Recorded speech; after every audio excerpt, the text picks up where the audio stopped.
joven. Espero que puedan disfrutar de la programación. Chao. Chao, chao.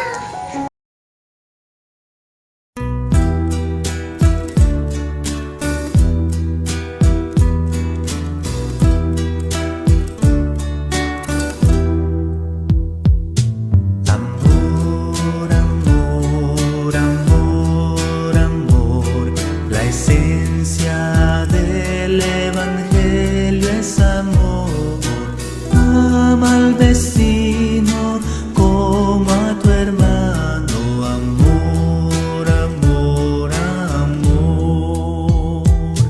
Jesús, Jesús, Jesús, Jesús, vengo a decirte cómo me siento, arrepentido de mis pecados. Jesús, Jesús, Jesús,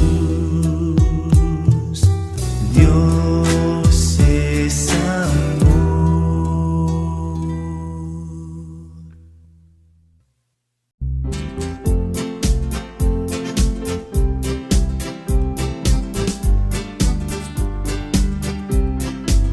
No me siento solo, solo, solo, solo, solo. No me siento solo, solo, solo, solo, solo. Porque el ángel de Jehová que a mi lado está, acampa en derredor y me defenderá. Porque el ángel de Jehová que a mi lado está, acampa en derredor y me defenderá. No me siento solo.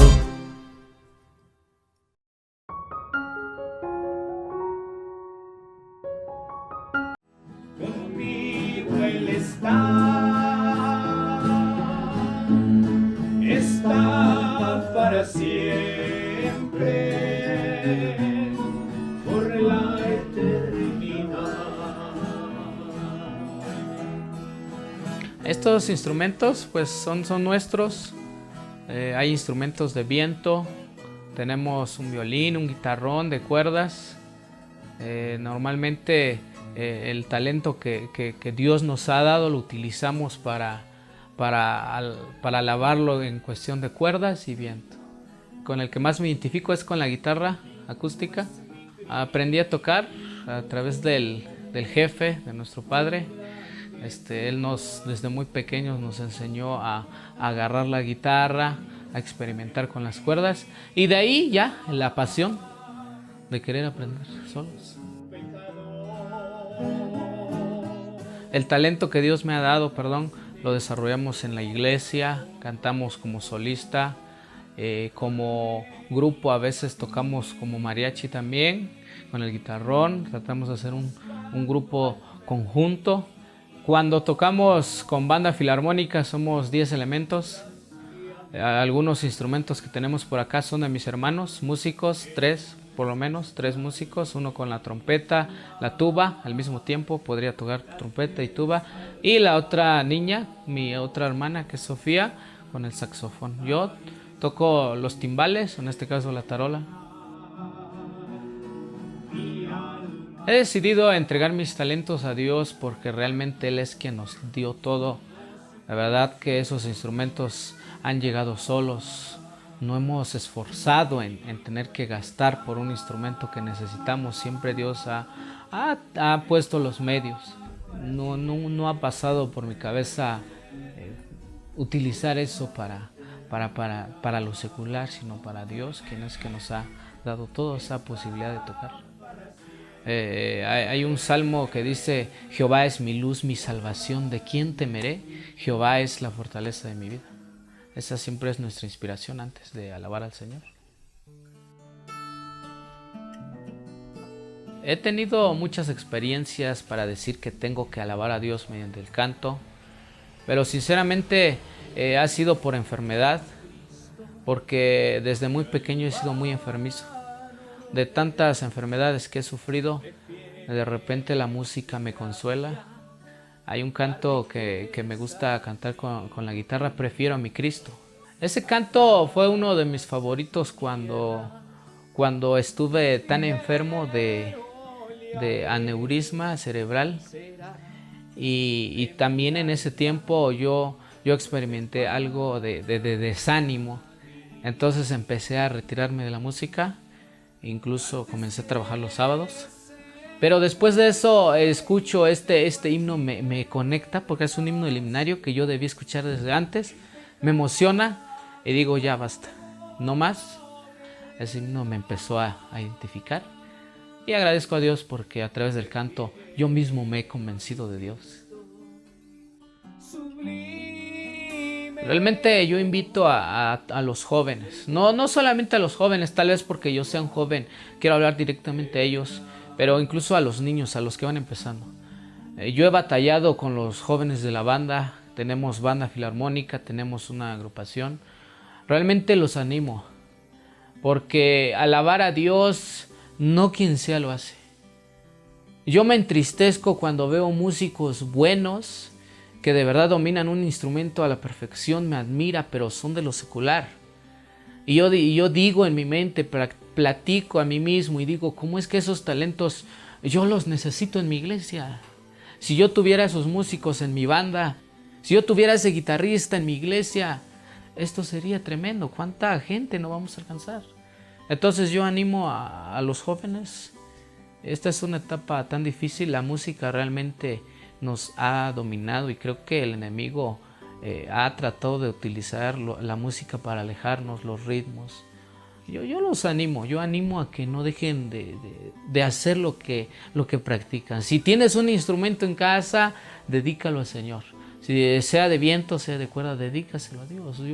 Yo no sé qué más expresarle a Dios, con qué más alabar a Dios, si no es con un instrumento, sin algo que nos motive, que nos dé emoción de cantar a Dios. Prefiero a mi Cristo, sublime don, cual el mundo no ha de dar.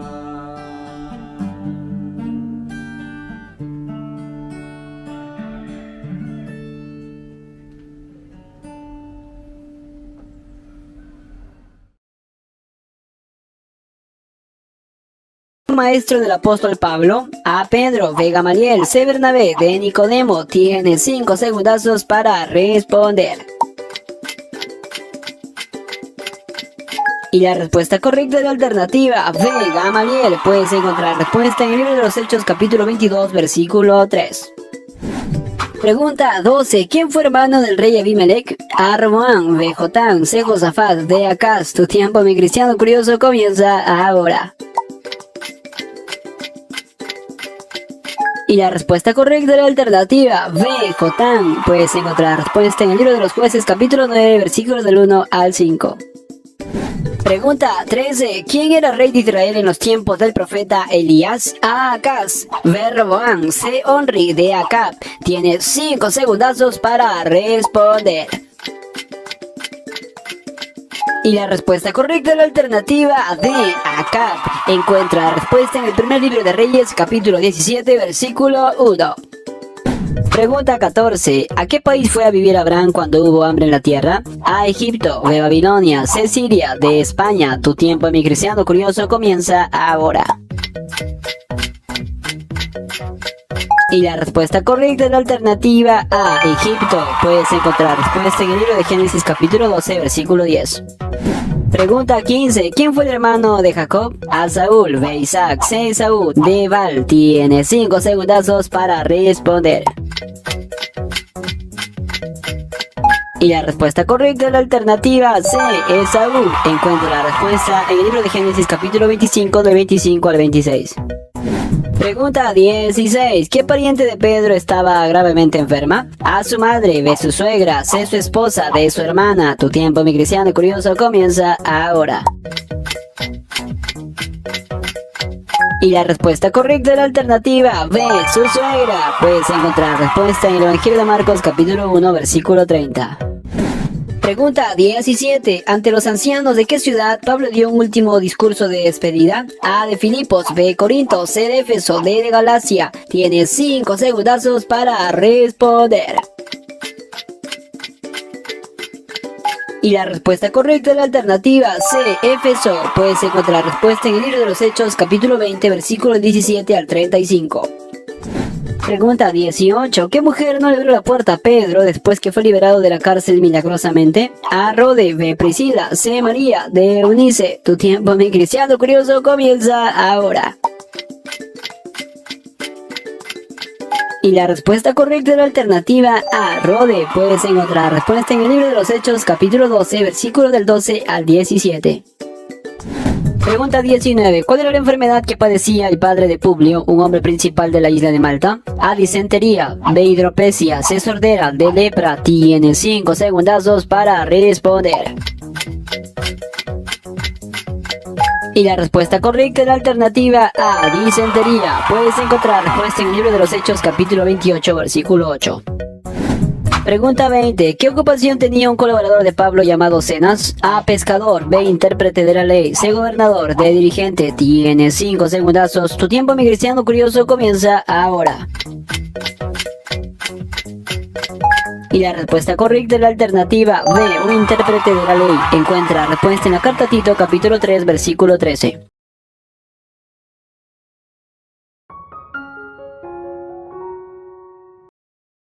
Te despiertas una mañana, abres tu Biblia y descubres que los 10 mandamientos han desaparecido.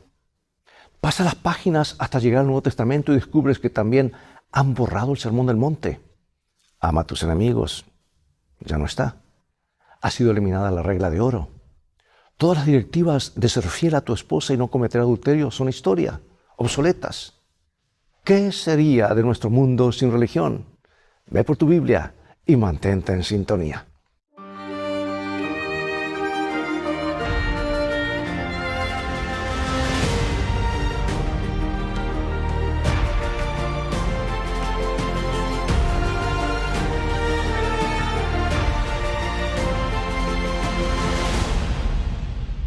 ¿Sabes? El ex Beatle John Lennon cantaba: imagínate que no hay cielo, solo el cielo azul. Y los ateos han sugerido que estamos solos y todo está bien. Podemos encontrar nuestro camino. Podemos descubrir el bien colectivo que impida que nos destruyamos los unos a los otros. Yo puedo admitir que se hayan provocado daños y se han cometido muchos horrores en el nombre de la religión. Los hombres se han puesto el manto de lo que perciben como una voluntad de Dios y han utilizado ese manto para perseguir a los que no están de acuerdo con ellos. Pero pregunto, ¿qué sucede con la otra cara de la moneda? ¿Qué sucede cuando rechazas el reino de Dios y abandonas su ley? ¿Son mejores los resultados? Hoy te voy a contar historias de personas que viajaron hasta los extremos del ateísmo para luego regresar al hogar.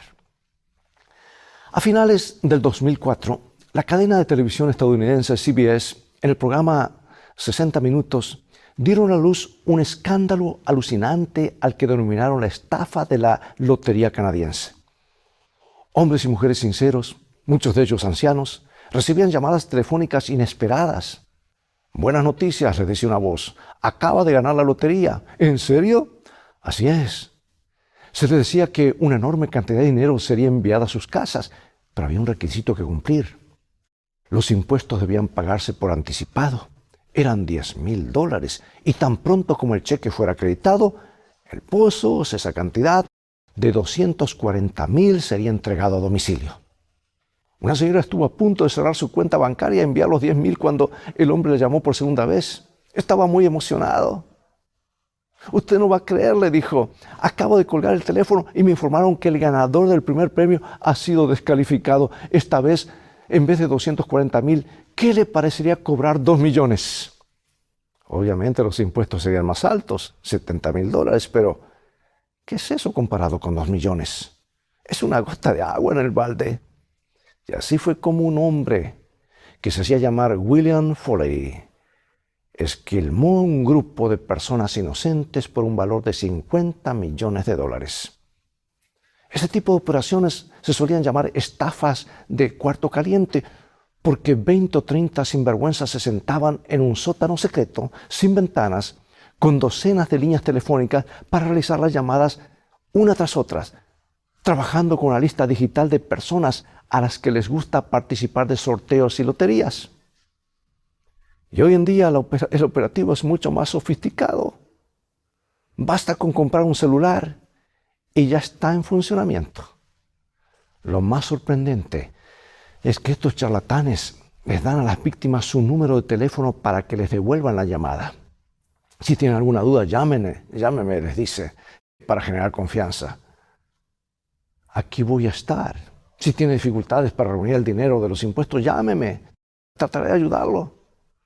Obviamente los teléfonos celulares eran descartables y cada pocos días los timadores los tiraban a la basura y conseguían uno nuevo. Era imposible seguirles el rastro.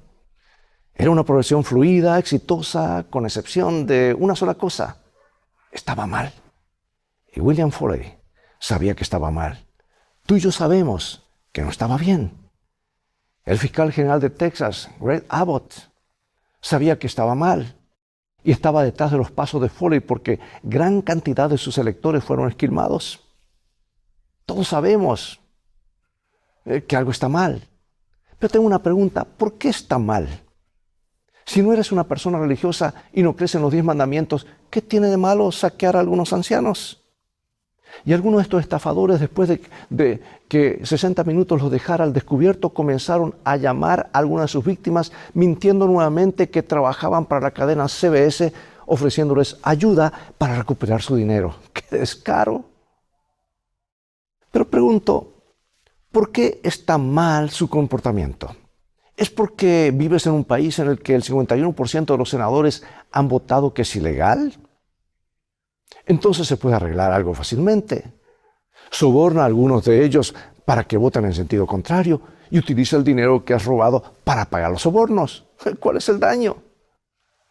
Bien, si tú fueras una dama llamada Doris que vive en Delaware y que perdió 200,000 que pidió prestados a una financiadora y a amigos de la familia, probablemente estarías de acuerdo con el rey David, quien escribió estas palabras y están en Salmo 19, 7 al 9. La ley de Jehová es perfecta, que convierte el alma. El testimonio de Jehová es fiel, que hace sabio al sencillo. Los mandamientos de Jehová son rectos, que alegran el corazón. El precepto de Jehová es puro, que alumbra los ojos.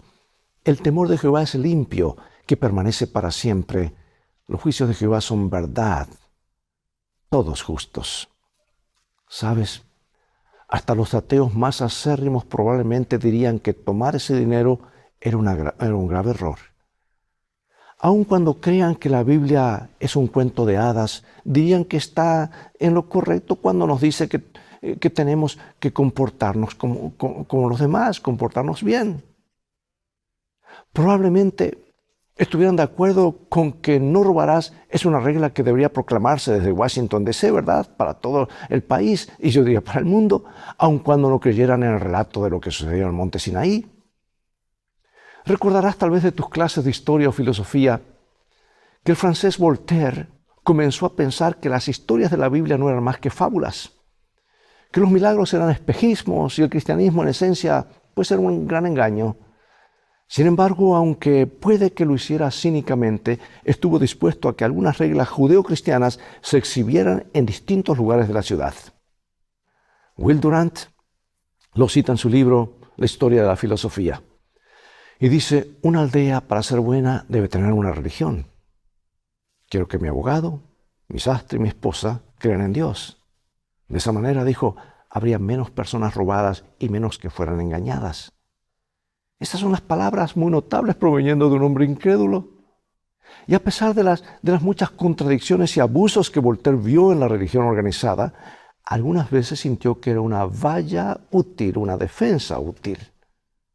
En un artículo titulado simplemente Dios, afirmó él lo siguiente, dice, tú dices creer en Dios, ha evitado que algunas personas caigan en el crimen y con eso me basta. Y cuando esta creencia evita 10 asesinatos, 10 calumnias, mentiras difamatorias, sostengo que todo el mundo debería abrazarla. Bueno, alguien escrutó los horizontes morales de la raza humana y llegó a esta conclusión. Se dijo en la antigua Grecia y en la antigua Roma que todas las religiones eran para las masas igualmente válidas, para el filósofo igualmente falsas y para los magistrados igualmente útiles. Pero no todos vieron el valor de la moralidad bíblica. El hombre que rechazó rotundamente el sistema completo, de la A hasta la Z, fue un filósofo ateo alemán, Friedrich Nietzsche. Quería liberarse del paquete completo. ¿No es esto algo notable? Este talentoso pero confundido pensador estaba tan enojado con el impacto del cristianismo y la presencia de la Biblia en nuestro mundo que no dudó en catalogar como equivocadas a las personas que creían en la palabra de Dios. Si creías que la resurrección de Jesús era una historia verdadera, estabas equivocado. Si pensabas que Jesús había realizado milagros, estabas equivocado. Si pensabas que los 10 mandamientos tenían alguna relevancia o autoridad para nuestro mundo, pues estabas totalmente equivocado. El gran escritor cristiano C.S. Lewis habló acerca de esta aparente batalla entre la evidencia científica y la fe espiritual. Y como a veces las personas que creen en la Biblia sienten que han quedado atrapadas entre dos bandos, resulta que Charles Darwin fue uno de los que abandonó la Biblia y nunca volvió a considerarla, pero ¿qué deben hacer los creyentes? Tú y yo conocemos que en Hebreos 11 se describe la fe como creer en algo que aún no hemos visto. Y Lewis escribió acerca de un hombre frustrado que él conoció, quien dijo: fe es el poder de creer lo que sabemos que no es verdad. Y en su libro ¿Cómo viviremos ahora?, él es prisionero de Watergate. Chuck Colson y Nancy Pearcey escribieron acerca de un mundo donde la evolución y el ateísmo son las creencias de moda, donde los creyentes se consideran como seres que siguen ciegamente falacias comprobadas. Esta es su observación. Mientras que el darwinismo reina en nuestras escuelas y la cultura de élite, la cosmovisión cristiana será considerada como la loca del altillo, irracional e increíble. Y así, a través de las épocas, el ateísmo ha traído las mentes y los corazones de los que sintieron realmente que la raza humana es capaz de encontrar un bien colectivo por sí misma y construir sus propias vallas al borde del peligroso precipicio moral. Bueno, 3/4 de siglo más tarde, la revista Time dijo: Dios está muerto. Y una década más tarde volvieron sobre sus pasos y dijeron: Marx está muerto. Esto hizo que un estudiante universitario puntualizara en son de broma: Dios está muerto, Marx está muerto, y yo no me estoy sintiendo muy bien tampoco. Dejando de lado las bromas, hagámonos una pregunta importante, y es esta: ¿es posible que el ateísmo nos guíe hacia una clase de bondad secular? ¿Podrá el descreimiento llevarnos a la utopía? En este mismo momento es posible que tú seas una persona que vive ese sueño, que digas: no creo en Dios, igual voy todos los días a trabajar, pago mis impuestos, no robo banco, no estoy en drogas, no he dejado a ninguna chica embarazada, soy una buena persona, caso cerrado. Y conozco mucha gente así, tengo amigos que son así. Hemos discutido el tema: ¿por qué necesito a Dios?, dicen ellos. ¿Estoy haciendo todo bien? Sé que en mi corazón lo que está bien y lo que está mal. Tengo conciencia y puedo relacionarme con mis semejantes sin que las bienaventuranzas me digan que tengo que hacerlo. Sabes que suena bastante bien, pero las páginas más tristes de la historia registran dos duras realidades. El pueblo de Dios, los hombres y las mujeres de la iglesia, han fallado a menudo en vivir de acuerdo con su fe y transformar al mundo en un mejor lugar. No hay dudas al respecto. Pero la segunda realidad es esta: los esquemas morales que se construyen aparte de la regla de Dios y del reino de Dios nunca han durado. Por el contrario, en casi todos los casos se han convertido en tiranías, horror y persecución. El filósofo francés Bernard Henry Lévy, quien en una época fue marxista pero luego encontró la fe en Dios, dijo esto: apliquen el marxismo en todos los países que quieran y al final siempre se encontrarán con un gulag. Y a través de los años, los estadistas ateos y seculares han dicho: miren, las reglas son simplemente un sumario sociológico, una declaración de las cosas que funcionan. Las leyes son buenas y son efectivas. Si las estadísticas demuestran que no lo son, tenemos que enmendarlas. Las ajustamos. Comenzamos de nuevo. Pero la humanidad debería ser gobernada sobre la base de lo que tiene éxito colectivamente. Eso es lo que han dicho. Bueno, hace algunas décadas, América tuvo un presidente que era creyente, Calvin Coolidge. Escribieron Judd Colson y Nancy Pearcey. Creíamos firmemente que se suponía que las leyes de una nación se basaban en un orden moral trascendente, basado a su vez en la ley divina. De hecho, Coolidge fue aún más allá de esto. Dijo, los hombres no hacen las leyes, tan solo las descubren. Las leyes deben descansar en el basamento eterno de la justicia. En el otro extremo estaba Oliver Wendell Holmes, quien fue de la guerra civil a un periodo de 30 años en la Corte Suprema de Justicia. Porque según Chuck Colson, esto es lo que él creía. El influyente teórico legal Oliver Wendell Holmes, un devoto darwinista, enseñaba que las leyes son una mera codificación de políticas públicas que se juzgan social y económicamente ventajosas. La ley se reduce a una habilidad gerencial utilizada en el servicio de la ingeniería social, la visión predominante en la profesión legal hoy en día. Bueno, a veces un poquito confuso, ¿verdad? Hablar en estos términos, pero déjame que sea muy claro con respecto de algo. La palabra de Dios nos dice, dad al César lo que es de César y a Dios lo que es de Dios. Soy una persona que cree en la separación entre la iglesia y el Estado.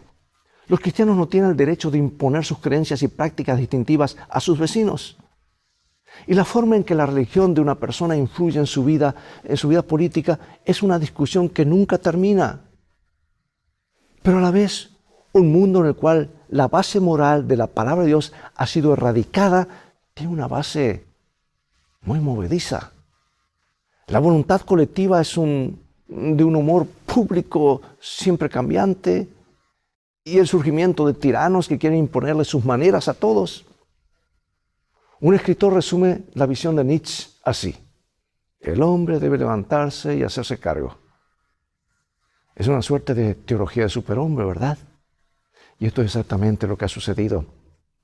3 políticos leyeron que los volúmenes que salieron de la pluma de Nietzsche y concordaron con ellos fueron Mussolini, Stalin y Adolfo Hitler. William Shirer, en Surgimiento y Caída del Tercer Reich, escribió: Hitler solía visitar el museo de Nietzsche en Weimar y hacer pública su veneración por el filósofo, tomándose fotografías posando extasiado junto al busto de aquel gran hombre. Bien, más de medio siglo después podemos sentirnos libres de botas militares y esvásticas, pero como le señala la Biblia, todos vamos a jurarle lealtad a algo.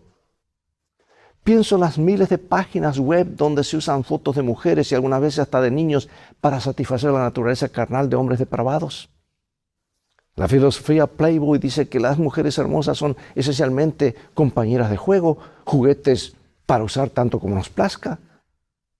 En el centro de Bangkok, por ejemplo, en la infame calle Pat Pong, una seguidilla de clubes nocturnos y bares de camareras ofrecen un menú de hermosas chicas tailandesas, muchas de las cuales provienen de aldeas distantes y han sido compradas a sus padres por un proxeneta por apenas $50. Pocos años después, una tercera parte de las niñas terminaron con SIDA, casos positivos. ¿Qué hace entonces el proxeneta? Va a buscar más chicas. ¿Y quién puede decir que esto está mal cuando le da felicidad a los turistas americanos y alemanes y pone comida sobre la mesa? Amados, ¿captas tú el problema? Sin Dios no tenemos guía para la moralidad. Volvamos entonces a ti y a mí. Puede ser que tengas dudas acerca de Dios y la Biblia.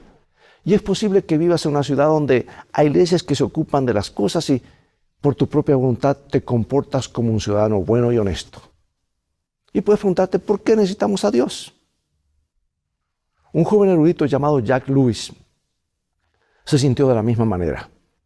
Su madre murió cuando él era joven y fue criado en un hogar donde le embutían la religión por la garganta.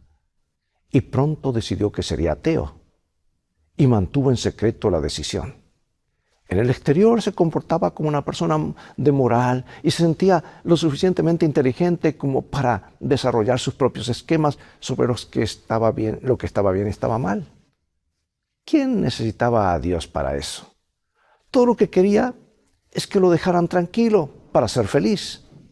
Era un lector voraz de literatura y en sus lecturas comenzó a buscar por lo que él llamaba crípticamente la felicidad. Ese arrebato de absoluta felicidad que nos hace decir, sí, yo fui hecho para esto, esto es perfecto. Buscaba y leía y discutía con amigos, pero la felicidad no aparecía. La búsqueda estaba yendo a ninguna parte. Entonces le sucedieron dos cosas. La verdad es que era un genio, un gran profesor y erudito.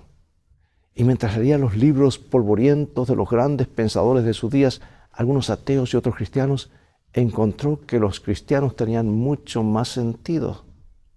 Sus observaciones penetraron hasta lo profundo de su alma y se dirigieron a su soledad. Se sintió tentado de dejar de leerlos, pero decidió que tenía que ser honesto intelectualmente. Entonces se mantuvo buscando y más tarde admitió con una sonrisa, un ateo no puede exagerar las precauciones cuando lee. Hay trampas por todas partes. Y al sentir los pasos de Dios en su búsqueda, también se contempló en el espejo de su corazón. ¿Qué clase de hombre era Clive Staples Lewis? C.S. Lewis se dio cuenta con horror que era esencialmente malo. Era egoísta y superficial. Menospreciaba a los demás. Era vanidoso, presumido, mezquino, discutidor, poco caritativo. No solo había levantado su propio vallado moral, también había construido un alto pedestal y se había subido a él para adorarse a sí mismo. Y más tarde escribió en su autobiografía titulada Sorprendido por la alegría. Él dijo, por primera vez me examiné a mí mismo con un propósito práctico y serio. Y allí encontré lo que me consternaba. Un zoológico de lujurias, un infierno de ambiciones, una guardería de temores, un harén de odios acariciados. Mi nombre era Legión. Y ese ateo confundido finalmente se rindió y cayó sobre sus rodillas. Y en 1929, C.S. Lewis admitió que Dios era el creador y que él era su criatura. Se convirtió en uno de los más brillantes, sin embargo, humildes defensores del cristianismo que el mundo haya conocido. Sus libros como Mero Cristianismo, Las Crónicas de Narnia, han dibujado una descripción inolvidable del reino eterno de Dios. Y la buena noticia es que esa experiencia puede ser tuya. Si has estado viviendo en el basural del ateísmo, sin conocer a Dios como tu Padre, o a Jesús como tu Salvador, o al Espíritu Santo como tu amigo, me gustaría que tú también experimentes lo que yo he encontrado, lo que otros han encontrado, lo que millones han encontrado. Bueno, para concluir, me encanta la historia de un joven cuya madre, llamada Mónica, estaba muy preocupada. Resulta que su hijo no creía en Dios y había jurado que nunca lo haría. Él estaba a punto de abandonar el hogar y navegar hasta el seno del mar. ¿Qué podía hacer ella? Oró. Pero sus oraciones no parecían tener resultados. Su hijo rebelde había decidido ponerse fuera del alcance de Dios. Se fue a Italia y cuando estaba allí conoció a un devoto cristiano llamado Ambrosio. Y Ambrosio lo condujo a Jesucristo. Y este joven convertido, que había sido un ateo empedernido, se convirtió en uno de los más poderosos proclamadores del amor que el mundo haya conocido. Su nombre era Agustín. Sé que los ateos tienen grandes momentos de bondad, de valentía, de amabilidad. Un Dios de amor obra incluso a través de quienes no lo reconocen. Pero él anhela ser nuestro amigo. Quiere entregarnos a su Hijo. Quiere escribir en nuestros corazones su ley de amor, su ley de libertad, esa ley que nos protege y nos lleva a Cristo. Puede que tengas luchas para creer, pero en lo íntimo de tu corazón has visto la evidencia. Alguien diseñó este mundo, alguien puso esa chispa en tu corazón para que vivas una vida buena y moral. Hay una razón por la cual algunas cosas están bien y otras están mal. Es porque alguien nos ha dado el sentido del bien y del mal. Escúchame, si Darwin tuviera razón, entonces nada estaría mal. Si Dios no existe, entonces es correcto pisar a otras personas para alcanzar la cima. Pero nuestros corazones nos dicen que está mal. Y el Dios que te dio este sentido, ese instinto primario, te invita a conocerlo mejor. Jeremías 9, 23 y 24 dice: Así dijo Jehová, no se alabe el sabio en su sabiduría, ni en su valentía se alabe el valiente, ni el rico se alabe en sus riquezas, mas alábese en esto el que hubiere de alabar, en entenderme y conocerme, que yo soy Jehová, que hago misericordia, juicio y justicia en la tierra, porque estas cosas quiero, dice Jehová. O sea, amigo y amiga, Él te invita a conocerlo. ¿Por qué no respondes afirmativamente? Si este es tu deseo, acompáñame en oración. Amoroso Padre, en este mundo de dolor te necesitamos. Sentimos tu llamado a nuestras vidas. Hoy hay muchos que están dispuestos a decirte sí, Señor. Acéptanos como has prometido. Perdona nuestros pecados y danos a tu Hijo Jesús, porque te lo pedimos en su santo nombre. Amén. Why don't you swing down, cherry, stop and let me ride? Swing down, cherry, stop and let me ride. Rock me, Lord, come and easy. I got a home on the other side. Why don't you swing down, cherry, stop and let me ride? Swing down, cherry, stop and let me ride. Rock me, Lord, come and easy. I got a home on the other side. Well, then I look over Jordan. Well, what did I see? Yes, I look over Jordan. Well, what did I see? A swing down chariot, I coming for me. I got a home on the other side. Why don't you swing down, chariot, stop and let me ride? Swing down, chariot, stop and let me ride. Rock me, Lord, come and easy. I got a home on the other side. There were two white horses standing side by side. This old chariot gonna let me ride. One of this morning, bright and early, I'm going home to the other side. Why don't you swing down, chariot, stop and let me ride? Swing down, chariot, stop and let me ride. Rock me, Lord, come and easy. I got a home on the other side. Why don't you swing down, chariot, stop and let me ride? Swing down, chariot, stop and let me ride. Rock me, Lord, come and easy. I got a home on the other. Swing down, sweet chariot, stop and let me ride. Amigos, es todo el tiempo que tenemos por hoy. Gracias por haber permanecido hasta el final. Ha llegado el momento de despedirnos. Espero que el tema de hoy haya sido una inspiración para ti, de modo que la voluntad de Dios sea el centro de tu vida. Te invito a continuar estudiando la palabra de Dios.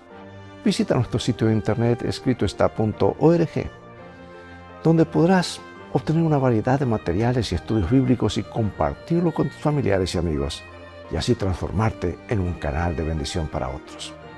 Dios te bendiga y te guarde, y recuerda, escrito está: no solo de pan vivirá el hombre, sino de toda palabra que sale de la boca de Dios.